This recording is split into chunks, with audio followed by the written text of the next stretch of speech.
Oke, mari kita bangkit berdiri sebelum kita memulakan kita punya kebaktian. Mari kita berdoa, kita persiapkan hati kita dahulu. Oke, Tuhan Allah Bapa kami di dalam kerajaan surga Yesus. Tuhan, ini kami datang pada pagi ini Tuhan untuk memuji menyembah Engkau pada pagi ini Yesus, untuk menari bernyanyi bagi Engkau Tuhan. Bapa, berkati Tuhan, biarlah Roh Kudus Engkau Tuhan melimpah di tempat ini pada pagi ini Tuhan. Kami serahkan semuanya ke dalam tangan Engkau Tuhan. Di dalam nama Tuhan Yesus kami telah berdoa dan mengucap syukur. Amin.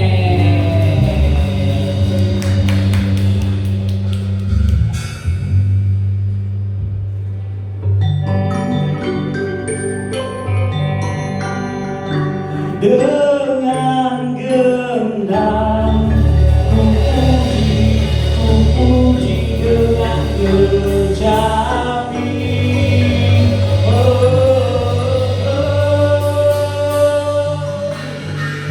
Ku bernyanyi haleluya, kekasihku.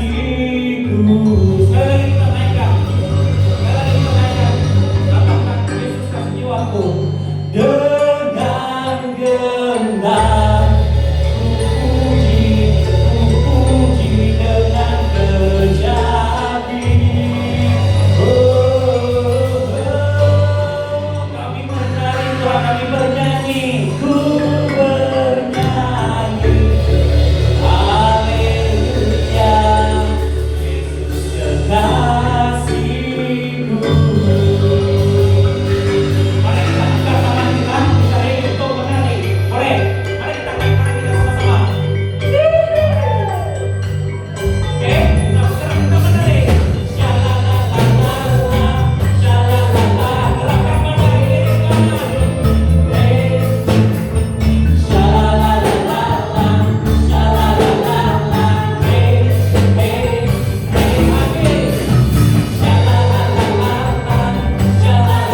Tuhan, Engkau yang sentiasa mengangkat tangan kami Bapa, karena Engkau Allah yang peduli Tuhan, Allah yang mengasihi Tuhan.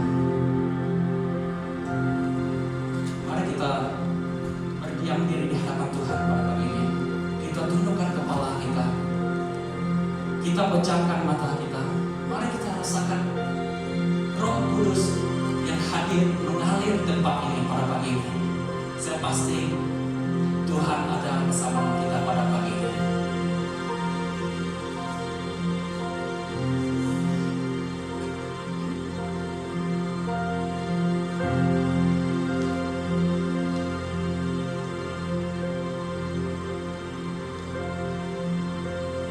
Roh-Mu yang hidup penuhiku, mengalir dalamku. Jiwaku tenang bersamamu dalam naunganmu.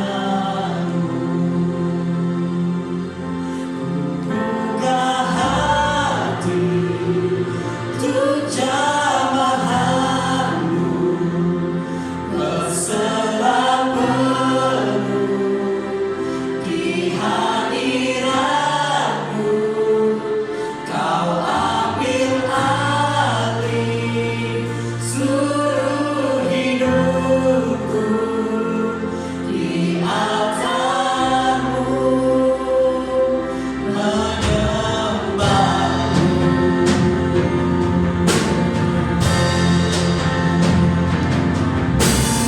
Roh-Mu yang kudus pulihkanku,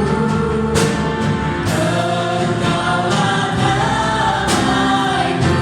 Kami hidup Tuhan, ku hidup oleh anugerah-Mu yang menyertaiku, yang menyertaiku, yang menyertaiku.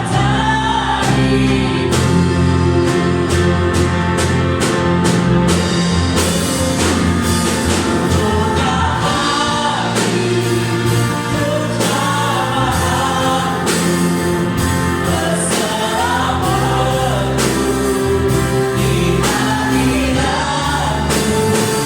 Kau ambil alih seluruh hidupku, di altarmu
dengan hadir-Mu Tuhan, dengan roh-Mu Tuhan.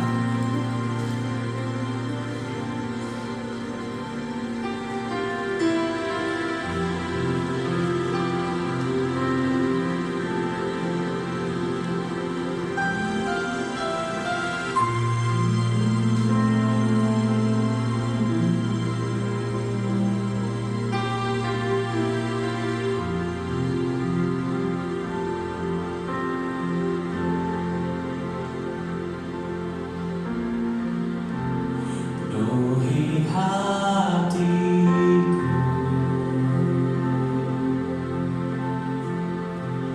dengan hadir-Mu.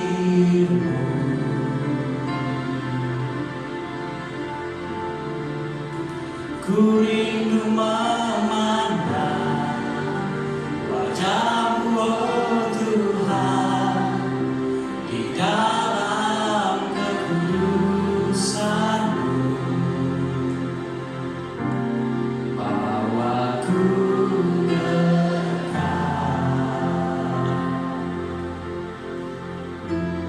dalam hati-Mu.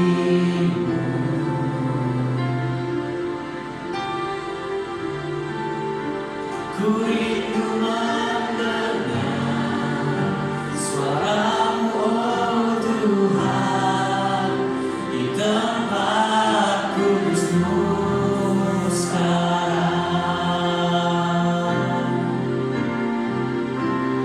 Ku rasakan kasih-Mu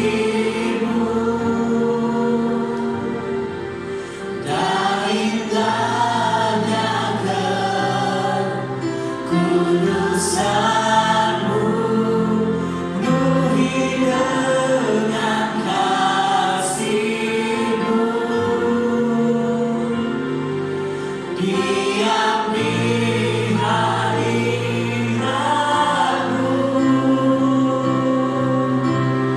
Ku mengangkat tanganku dan ku bersyukur menyembah-Mu. Penuhi dengan kasih-Mu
Tuhan, Kau lihat Tuhan, tangannya terangkat sebentar dari Tuhan, memanggil nama Engkau Yesus, meminta tangan Engkau Tuhan, karena kami manusia yang lemah Tuhan, yang sentiasa memerlukan Engkau Tuhan untuk mengangkat kami Tuhan, daripada pergumulan kami Tuhan, daripada permasalahan kami Yesus, kami serahkan semuanya ke dalam tangan Engkau pada pagi ini Bapa. Dan Tuhan, sebentar nanti Bapa, kami akan mendengar firman Engkau Tuhan. Biarlah firman Engkau Tuhan terus berbicara Tuhan kepada kami Tuhan pada pagi ini Yesus. Biar Kau pakai hamba-Mu Tuhan pada pagi ini Tuhan. Ya, setiap apa yang dia katakan dari mulut dia pada pagi ini Tuhan, apa yang Kau ingin tegur buat kami Tuhan yang hadir di sini pada pagi ini Tuhan. Ini doa kami Bapa. Kami serahkan semuanya ke dalam tangan Engkau. Di dalam nama Tuhan Yesus kami telah berdoa dan mengucap syukur. Amin. Beri kemuliaan untuk Tuhan kita. Allah kita hebat, Allah kita luar biasa. Amin. Kita silakan dulu.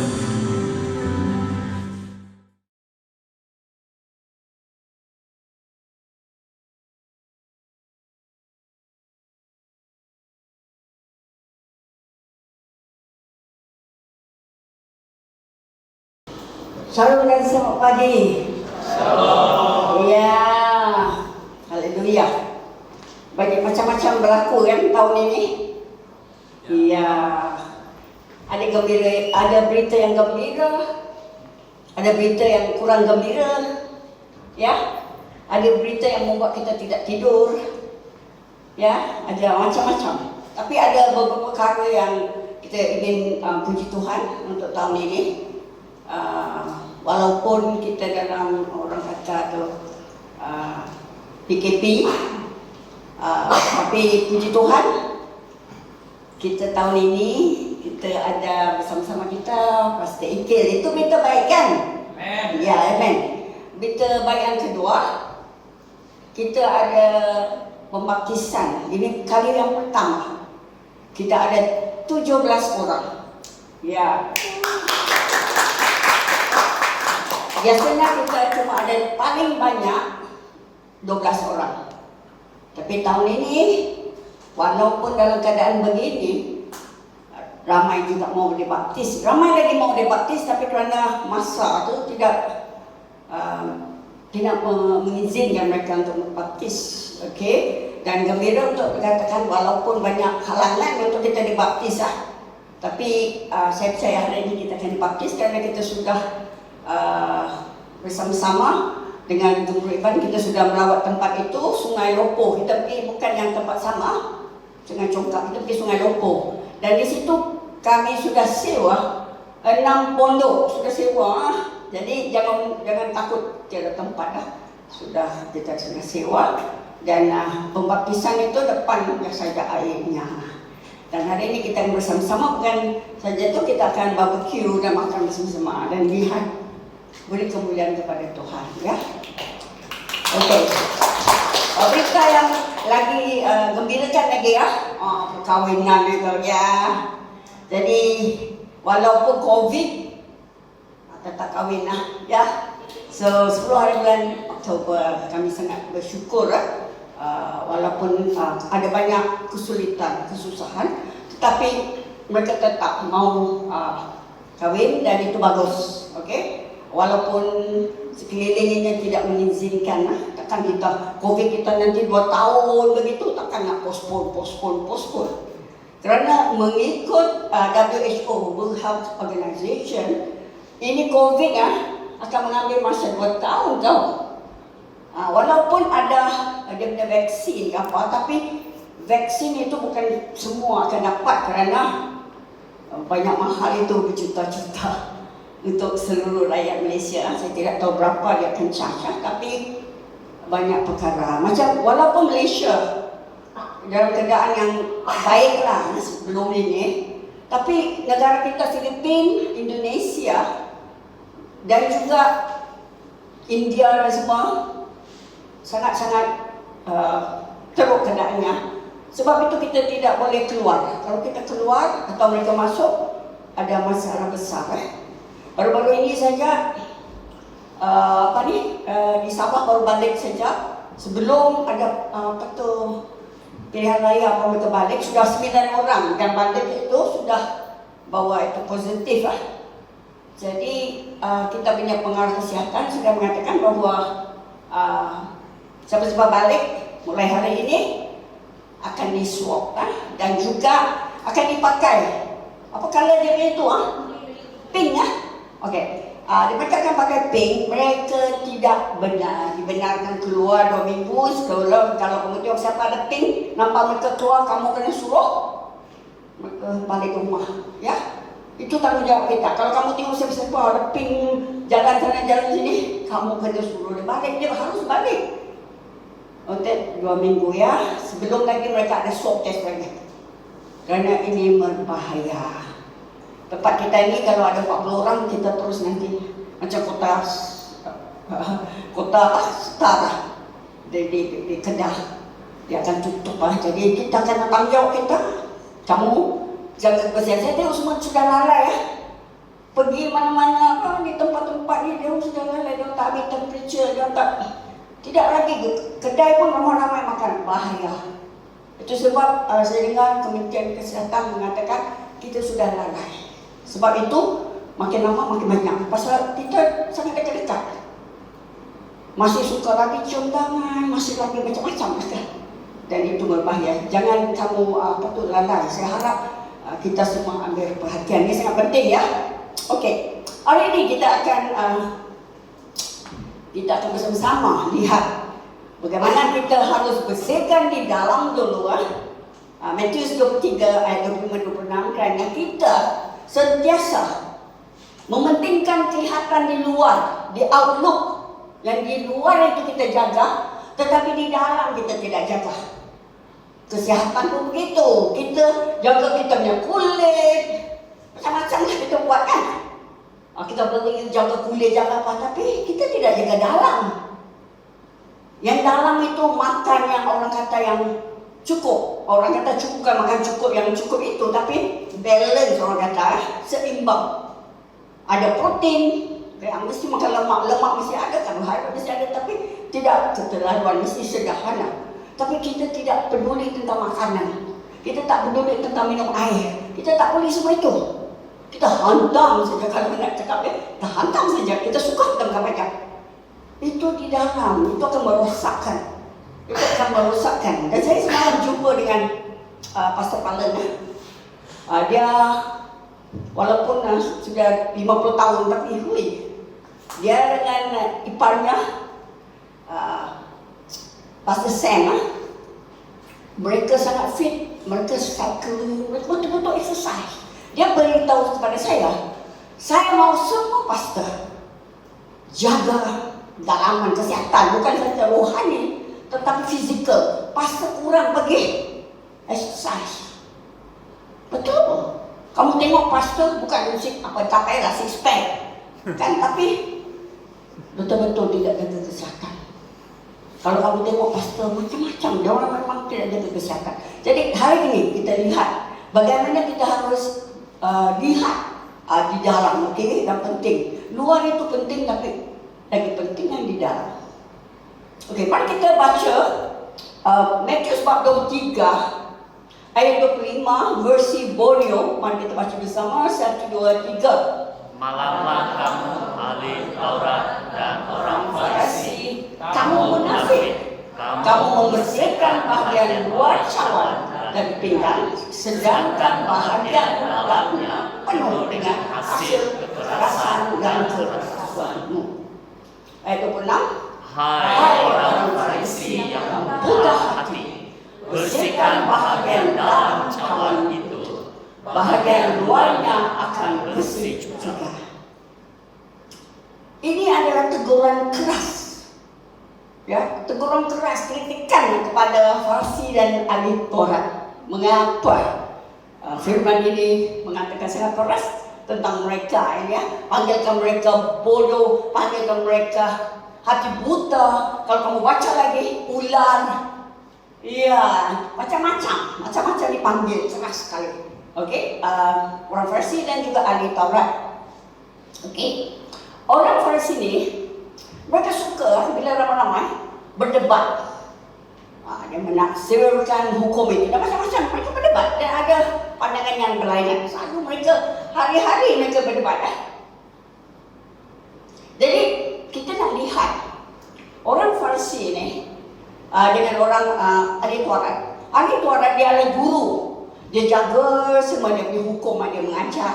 Tapi orang Farisi, mereka bukan saja mengajar itu semua, menaksir, okey? Dan juga mereka ada dua. Satu adalah hukum tertulis dan lagi satu adalah hukum oral, okey, dalam orang kata dalam percakapan saja. Dua-dua mereka jaga sangat, okey? Dan mereka adalah orang yang sangat terpelajar seperti Paulus, okey? Paulus sebelum dia menjadi seorang Kristian, dia adalah Saulus dan dia adalah seorang Farisi, okey? Dia sangat taat, dia ikut hukum tu sangat dia ikutlah.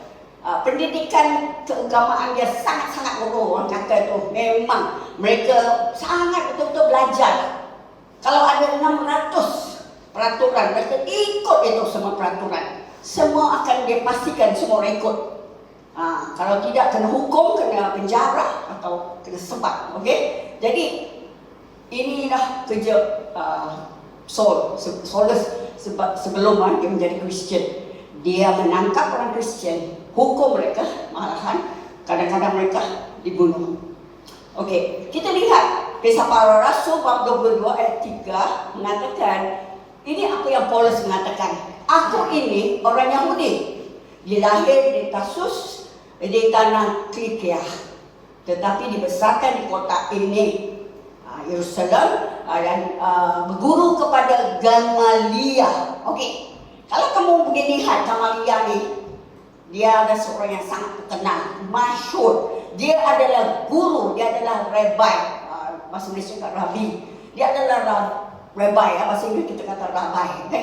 Dia adalah guru, macam Yesus dipanggil guru, begitu. Okey, aku diajar hukum nenek moyang macam dulu lagi, semua hukumnya dengan betul. Diajar dengan betul lah, bukan main-main. Dan aku pula tekun beribadat kepada Allah sama seperti saudara-saudara sekalian pada hari ini. Itu yang Paulus mengatakan kepada mereka. Jadi saya nak tahu nak jadi ni Farisi bukan senang.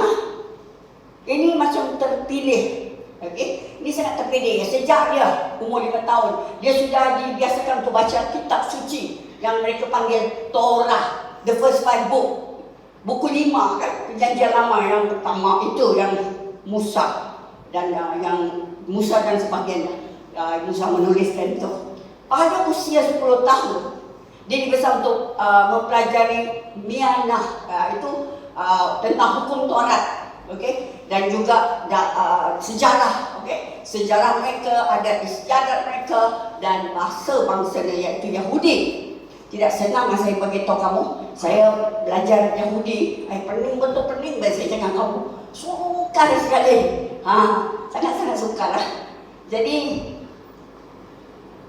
dia belajar semua ini dan bila dia 13 tahun, okey, dia dah boleh mengatakan bertanggungjawab untuk ketaatan hukum ini. 13 tahun dia sudah, mudah-mudahan dia sudah boleh ikut semua. Okey, dia dah belajar, dia sangat-sangat bijak. Okey, jadi dia pintar, dia berpelajaran. Orang Farisi ni adalah orang yang sangat-sangat pintar.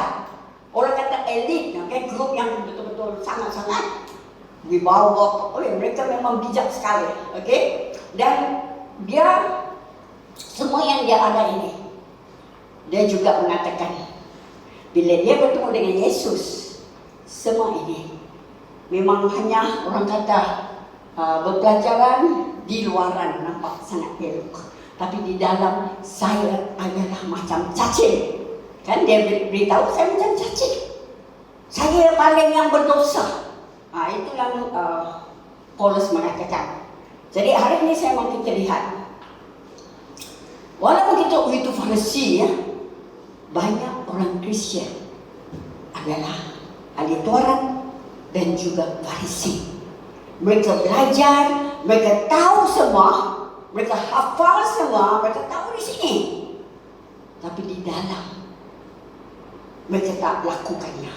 Itu yang Yesus tidak marah kerana mereka belajar. Yesus tidak marah kerana mereka berpelajaran. Yang Yesus marah, kamu lihat sebentar lagi apa yang Yesus marah kepada mereka. Okey. Tujuan awalnya memang baik. Mereka mengetahui, mereka menjalani semua itu, mereka pelihara hukum Taurat itu sangat baik. Tetapi mereka mengetahui saja. Dan juga mereka mengajar kepada orang lain. Tetapi yang inilah yang Yesus tidak suka. Tetapi mereka sendiri tidak mentaatinya. Oi, belajar, mengajar, tapi tak ikut. Banyak orang Kristen begini kan. Mereka tahu mereka mengajar daripada ajar orang. Malahan mereka tidak tahu. Saya terkejut dulu bila saya mengajar dulu. Saya punya pelajar semua pastor kan. Saya tanya ada orang kan. Di sini siapa tidak beri persepuluhan Tapi jangan angkat tangan. Kamu tanya di sini. Banyak tidak bagi persepuluhan. Saya bagi tahu kamu. Mereka mengajar jemaat bagi persepuluhan. Tapi mereka sendiri tidak bagi. Macam ada Farisi lah ni. Betul. Mereka tahu itu ajaran Tuhan. Mereka tahu semua, tapi mereka tak mentaati. Tapi mereka mengajar. Mereka kata, mana kita orang tak cukup apa. Hoi, kalau kamu rasa kamu sendiri tak cukup, macam mana kamu nak ajar orang lain? Orang lain pun tidak cukup. Mana ada cukup? Siapa di sini cakap cukup? Wang saya cukup, gaji saya cukup, semua cukup. Happy. Dia terlalu hamil kuat. Jadi, apa yang kita lihat di sini? Kamu sukakah saya, Doris, mengajar kamu semua? Beri persepuluhan, melayani, baca firman Tuhan, datang berdoa. Lepas tu saya sendiri pun tak berdoa, tak bagi persepuluhan, tak buat apa. Saya mengajar, saya berkobar-kobar, saya mengajar. Tapi saya sendiri tidak fikir. Itu seperti bapa kita. Jangan kau merokok nak.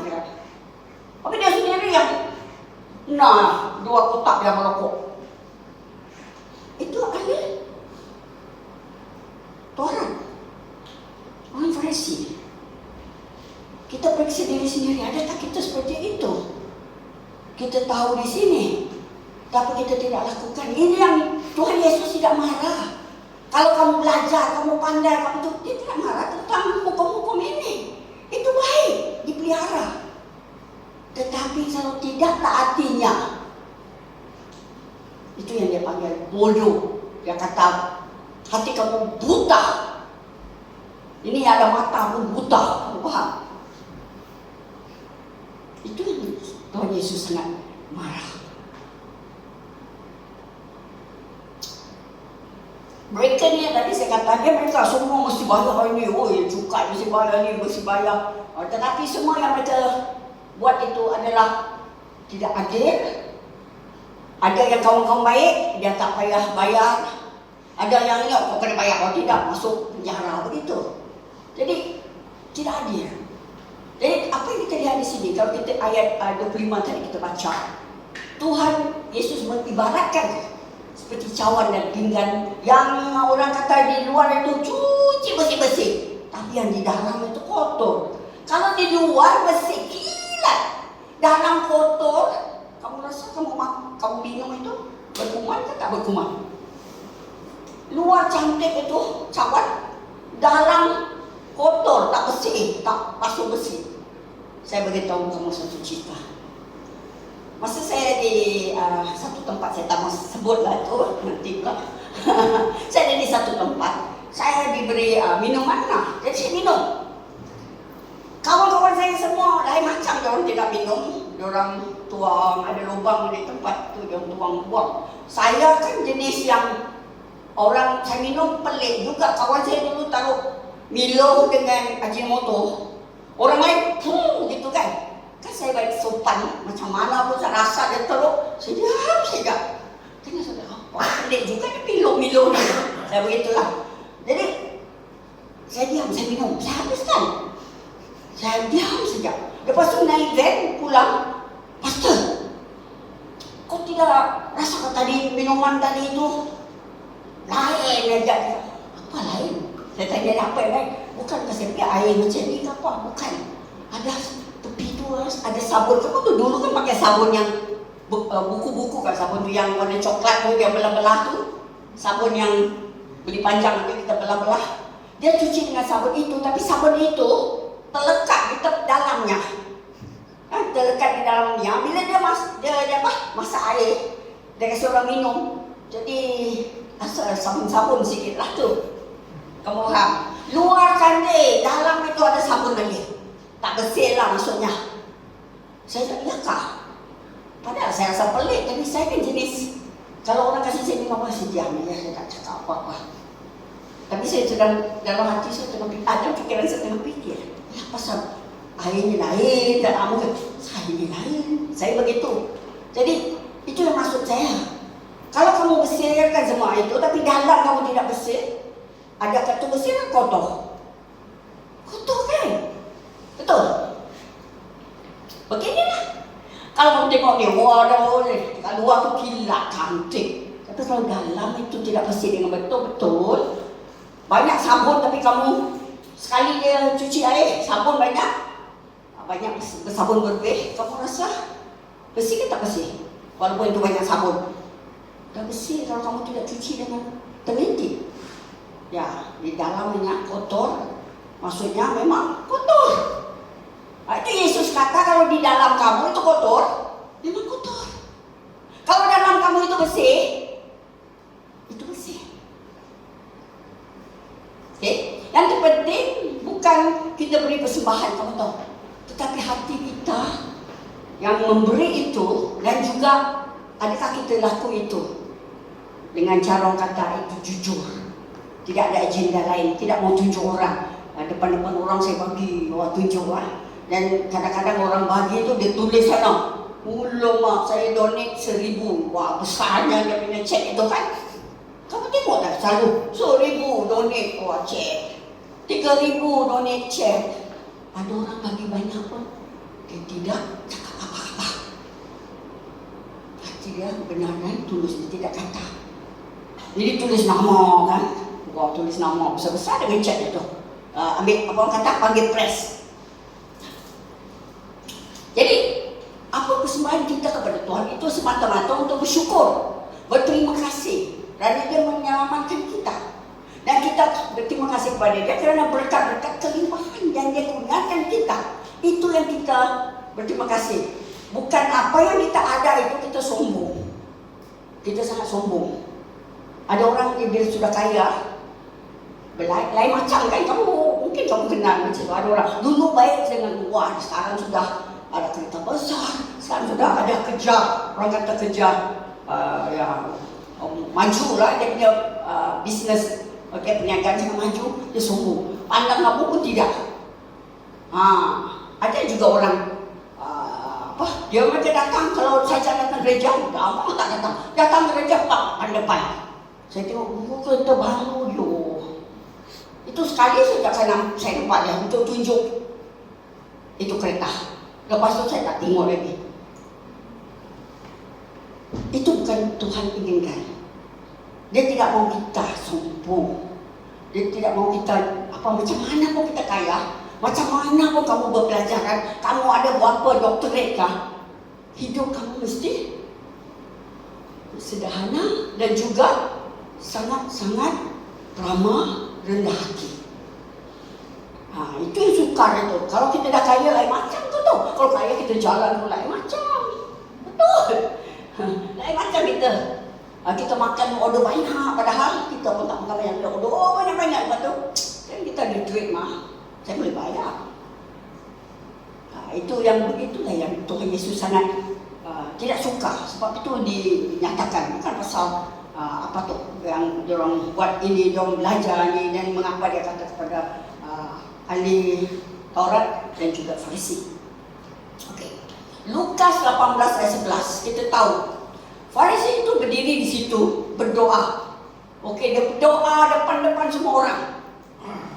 Dan dia mengatakan, dia lihat di langit. Dia kata, "Ya Allah, aku bersyukur kepadamu kerana aku tidak tamak. Ini orang Farisi berkata, aku tidak tamak. Aku tidak menipu. Aku tidak berzina seperti orang lain. Yang belakang-belakang itulah seperti orang lain. Aku bersyukur kepadamu kerana aku tidak seperti si pemungut cukai itu. Wah, kamu lihat, begini pun mereka doa depan-depan orang. Padahal Alkitab mengatakan, Yesus mengatakan, kalau kita doa, pergi ke bilik dan berdoa. Tak payah pergi tengah jalan itu tunjuk-tunjuk orang. Tak payah. Kamu puasa pun tak payah beritahu satu dunia saya puasa. Padahal kamu kena diam. Tapi janganlah puasa tengok gini. Apa pasal kau ni? Ombak, aku puasa bah. Tak payah. Kalau kamu puasa, orang kata pastikan kamu sikat rambut, kamu segar. Dan orang tidak tahu pun kamu puasa. Itu yang Tuhan mau. Kejujuran. Jadi daripada Lukas bab 11 ayat 36, ayat 39, 40 versi Bonyo. Mari kita baca bersama. 1, 2, 3. Oleh itu Tuhan berkata kepadanya, kamu seorang Farisi mencuci bahagian luar pinggan mangkuk, tetapi kamu penuh dengan ketamakan dan kezaliman dalam hatimu. Hai orang yang bodoh, bukankah Dia yang menjadikan bahagian luar juga menjadikan bahagian dalam? Bila kita dalam itu, memang Tuhan restui, sangat-sangat senang hati. Di luar Tuhan beres juga okey. Saya nak cerita, baru saya dengar, sedih juga dengar, ada orang mengatakan gereja, kadang-kadang kita tidak lihat dekat-dekat, kita mau lihat di jauh sana. Okey, khusus bagi gereja Cina lah. Mereka bagi banyak duit di negeri Cina. Banyak. Mungkin berjuta. Tapi saya sedih, saya beritahu kamu, saya orang Cina, sebab itu saya boleh cakap lah. Mereka lihat, ya memang, kerana Alkitab katakan, kamu kena pergi kepada seluruh dunia. Tetapi mulai di mana? Jerusalem, itu tempat kamu dulu, ya kan? Ini saya lihat orang di sini, dia tak payah pergi jauh-jauh lah. Tengok di sepetaring saja. Orang Myanmar, orang apa dah? Vietnamese, orang Indonesia, orang macam-macam ada di sini. Bekerja orang Pakistan, okay? Macam-macam. Di sini kita tidak lihat. Tapi kita lihat jauh-jauh. Tiada mereka bagi duit dekat sini. Mereka lihat jauh. Wah, ada satu kawan cakap, nanti saya mau pergi ke Iran lah, saya mau pergi ke Pakistan lah. Saya jeling-jeling, saya cakap, di sini pun kamu tidak kesian kepada orang-orang yang dekat kita di Malaysia, kamu tidak pergi tengok mereka. Wah, sedih juga kan. Ada satu kumpulan kawan-kawan saya, ni orang sudah cakap Cina punya, mereka baru saya tahu mereka pergi kepada orang Yemen. Orang dari Yemen, mereka adalah masuk di refugee. Okay? Mereka pergi sana mengajar. Kesian anak-anak mereka tidak pergi sekolah. Okay? Jadi kesian, mereka pergi mengajar. Tulis ABC. Wah, ini semua orang Cina tak pandai sangat cakap bahasa Inggeris itu, mereka lakukan. Dan ada satu lagi gereja, saya tak akan sebut apa namanya. Dia beritahu bahawa sudah 20 tahun mereka support satu pelayanan di India. 20 tahun. Bila kawan saya pergi sana, kawan saya cakap stop. Kita di sini pun kita tak peduli orang India. Orang India pun banyak yang di estate semua miskin-miskin. Kamu nak pergi support di sana, kamu tidak lihat kenapa 20 tahun, kamu tidak pergi cek. Sekarang saya mau pergi cek, lepas tu kita cancel, dia kata. Pergi anda satu orang pergi cek. Orang yang mereka support itu, dia duduk, kalau orang pastor-pastor di Malaysia, mention dia duduk tu, kata-kata. Dan dia selalu laporan bagus, mengapa? Kamu tahu mengapa? Dia seorang hanya interpreter saja. Dan dia sudah kawan dia kalau ambil interpreter, dia pun wah hebat, dia interpret, ambil gambar dia macam dia berkot. Bah, kamu ambil. Kan mereka akan edit. Oh, dia interpret. Oh, macam dia. Lepas tu tunjuk ramai orang. Wah, macam-macam banyak orang artis. Jadi dia tunjuk laporan. Oh, laporan bagus. Luaran tu bagus. Bagus. Pergi cek. Mana kau cakap kau tanam 25 gereja? Bawa saya. Mana ada? Interpreter saja. Lagi dahsyat, saya beritahu kamu. Ada 3 bilion. Tuh. Itu luaran. Kamu dengar orang laporan. Luaran bagus tapi dalam tidak bagus. Hidup dia tidak bagus. Dia bagi laporan, dia tunjuk banyak orang. Sebab itu ada satu masa, ada seorang datang sini ya. Dia ambil gambar kan. Lepas tu ada seorang beritahu saya, Pastor, kerana apa salah orang tu kat sini kamu macam lain saja. Muka masam depan, tidak mau kasih dia kebenaran untuk bercakap. Saya sudah investigate, saya cakap orang ni penipu. Waktu saya tidak mau, saya biar. Dan kamu tengok, bila kita sini berdoa untuk kita punya leaders, dia pun berdiri. Masa kita tutup mata, dia berdiri tepi. Dia berdiri tepi dengan aman-aman. Itu dia suruh satu orang yang ikut dia. Itu perempuan pun bukan bini dia tahu. Dia suruh angkat gambar tunjuk. Wah, muka-muka Shalom Fellowship ni muka kau tahu macam mana? Muka siapa? Kau tahu aku tak boleh cakap. Saya tidak boleh cakap. Dia tunjuk, wah, berapa orang di Malaysia ni sudah saya menginjili yang keluar-keluar leaders ramai tu 16 orang. Wah, dia ambil gambar. Tutup mata saya tengok. Saya kan jenis kalau doa saya mana tutup mata saya tengok. Saya tengok. Dia bergambar lagi, dia keluar suruh bergambar. Oi, lain ni. Kita yang bekerja, dia yang dapat nama kata dia yang menginjil. Kamu faham? Ini yang Tuhan tidak mahu. Ada agenda lain. Banyak orang begitu kan? Kalau sukses, saya. Wah, bukan main lagi saya. Jadi kita kan kita baca Markus bab 7 ayat 11, 1-13. Tapi kamu baca yang bawah ini 1, 2, 3 boleh baca? 1, 2, 3. Benar membuat saya tentang kamu, hai orang-orang munafik, sebab ada tertulis, bangsa ini memuliakan aku dengan bibirnya, padahal hatinya jauh daripadaku. Percuma mereka beribadah kepadaku, sedangkan ajaran yang mereka ajarkan ialah perintah manusia. Perintah Allah kamu abaikan untuk berpegang kepada adat istiadat manusia. Inilah, kita tidak ikut perintah Allah. Kita ikut kita punya perintah-perintah yang kita buat. Jadi kadang-kadang kamu mesti tahu, kita harus ikut ajaran dari firman Tuhan. Mungkin gereja ada orang kata dia macam-macam lah, dia punya rule lah. Mesti pakai coat, mesti pakai tie. Itu bukan budaya kita lah. Itu bukan apa yang Alkitab ajar. Ada budaya kamu pergi, baru semalam saya dengar baca kata, budaya itu memang topless, atas tidak pakai apa-apa. Itu budaya mereka. Orang lelaki mereka lihat di atas, mereka tidak ada apa-apa. Orang Malaysia mungkin lah. Karena itu kebiasaan.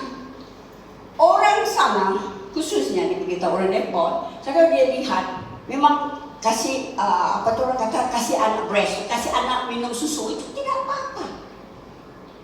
Tidak ada apa-apa bagi orang lelaki. Dia tahu itu ada Tuhan berkati. Tapi orang Malaysia lain. Kasih anak susu lain, betul tak?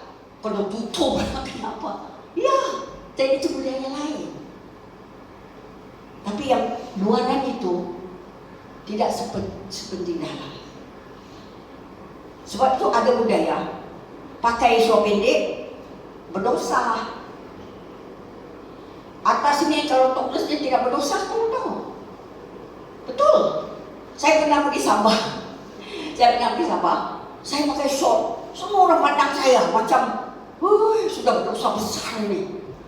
Tapi saya pakai sarung saya rasa saya yang berdosa. Mengapa?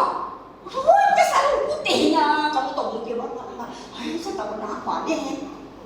Bila saya pakai short dengan t-shirt, semua orang pandang saya macam saya sudah lakukan, dah berzina apa dan tak tahu. Pakai sarung bagi saya orang KL, pakai sarung itu, lah saya masuk, apa ni, macam saya rasa depan kasut memang, saya rasa, macam popular saya rasa, kan saya rasa lah. Tapi budaya orang yang pakai sarung tidak apa-apa. Tapi itu yang saya nak katakan, yang luaran itu tak penting, yang dalam itu kalau saya, macam mana saya tutup-tutup pun, kalau saya sendiri tak baik di dalam, itu pun salah. Jadi persembahan yang paling baik adalah kita untuk bersyukur hasil kerja dan usaha yang adil, benar dan jujur. Bukan dengan makan suap, penipuan, perbuatan melawan hukum dan juga yang tidak benar, tidak adil. Jadi ini yang Tuhan mau supaya apa yang kita persembahkan itu adalah hidup kita tu sungguh-sungguh melakukan kebenaran, keadilan, kejujuran dan bukan kemunafikan. Maksudnya bukan hipokrit. Kata lain buat lainnya itu kelihatan cantik di luar tapi kotor di dalam. Ini yang saya nak akhiri. Mazmur 26 ayat 1 dan 3. Mari kita baca Mazmur Daud. Tunjukkanlah kebenaran-Mu ya Tuhan. Kerana aku telah hidup dengan ketulusan dan aku percaya kepada Tuhan, maka aku tidak tergelincir. Periksalah aku ya Tuhan dan dugalah aku. Ujilah pikiran dan hatiku, kerana aku melihat belas kasihan-Mu dan aku telah hidup dalam kebenaran-Mu. Kata tergelincir ni saya suka kerana Pastor Ike selalu pakai ya, tergelincir dia bilang. Ini dalam Alkitab tu tergelincir, jangan kita tergelincir ya. Jadi kesimpulannya, nombor 1, kita kena percaya kepada Tuhan dan kita kena hidup dalam kebenaran, keadilan, kejujuran dan penuh integriti. Integriti maksudnya walaupun orang tidak lihat kita tak sembarang ambil benda di office pulang. Kita tak malas, orang tak lihat pun kita tak akan buat begitu. Kerana kita tahu Tuhan lihat ya. Yang kedua, periksa hatimu dan niatmu selalu. Kamu nak bagi sesuatu, periksa niat kamu apa. Mengapa kamu memberi? Adakah kamu nak supaya orang semua lihat apa agenda kamu tu? Kalau itu betul, jangan bagi. Jangan bagi. Kalau kamu nak bagi, biar itu ikhlas, biar jujur. Jangan kamu belanja supaya nanti kamu belanja saya. Kamu kan lebih banyak gaji, saya belanja kamu. Nanti kamu belanja lebih, saya belanja kamu roti canai. Nanti kamu belanja saya lah dekat sushi ke apa-apa macam. Jangan begitu. Yang ketiga, jangan jadi hipokrit. Seperti orang ahli Taurat dan juga Farisi. Jangan cantik di luar, kotor di dalam. Hari ini tanya diri sendiri, saya mau cantik di dalam dan juga di luar. Luar cantik itu bonus, tapi kalau kita cantik di dalam, kita peramah, kita bijak, kita apa, kita sangat jujur, orang lihat kita cantik bah, cantik bah, betul? Ya, orang yang kamu tak panas baran semua itu bagus, walaupun mata juling gini-gini pun, mungkin mata kau juling ke hidung kau demik ke gini-gini ke, tak betul sangat, tapi jujur hati kamu, orang kata kamu begini. Dan walaupun kamu cantik, handsome, orang kata sigap, orang kata, oh memang cantik ni, semanda apa cantik. Tapi hati busuk, mama saya selalu hati busuk. Cantik tu tapi hati busuk. Tapi kalau dia marah panas barannya itu, orang akan cakap itu orang tidak baik. Walaupun cantik, aduh dia cakap dia bahasa dia kasar. Tengok dia punya kelakuan tidak bagus, menipu. Menipu orang, selalu ambil duit orang, selalu mau take advantage orang kata. Jangan. Mari kita berdoa. Bapa, kami belajar apa yang Tuhan dinyatakan di Alkitab. Jangan hanya jaga luaran. Besi saja yang di luar nampak cantik, tapi di dalaman kita sangat kotor. Kita lakukan kejahatan dalam hati. Kita ada perasaan dengki. Kita ada perasaan yang tidak takut kepada Allah. Jadi Tuhan ajar supaya pelan-pelan kami belajar Tuhan untuk dalaman Tuhan dibersihkan dan Engkau tolong untuk kita diuji, diperiksa supaya kita tahu di mana kesilapan kita. Ini adalah satu proses. Dia bukan serta-merta akan jadi bersih, tapi perlu satu proses. Dan proses ini pertolongan daripada Roh Kudus. Bapa, tolonglah kami. Karena setiap daripada kami memang ada masalah di dalam. Jadi kami minta Tuhan, hari demi hari kami akan dibersihkan. Hari demi hari kami akan jadi seperti Yesus. Terima kasih Bapa. Dalam nama Yesus kita yang percaya mengatakan amin. Tuhan berkati.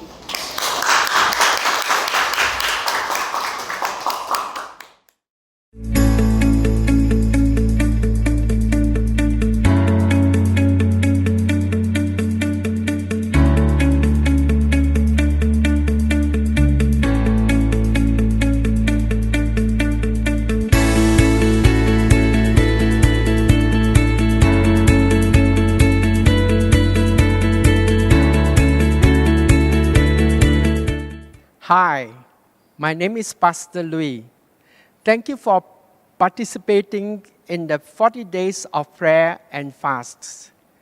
I believe you have been blessed. For the month of October, we will be emphasizing on a prayer shield for pastors and leaders. The theme is the way forward, and that is churches will have a prayer net over them against the foe.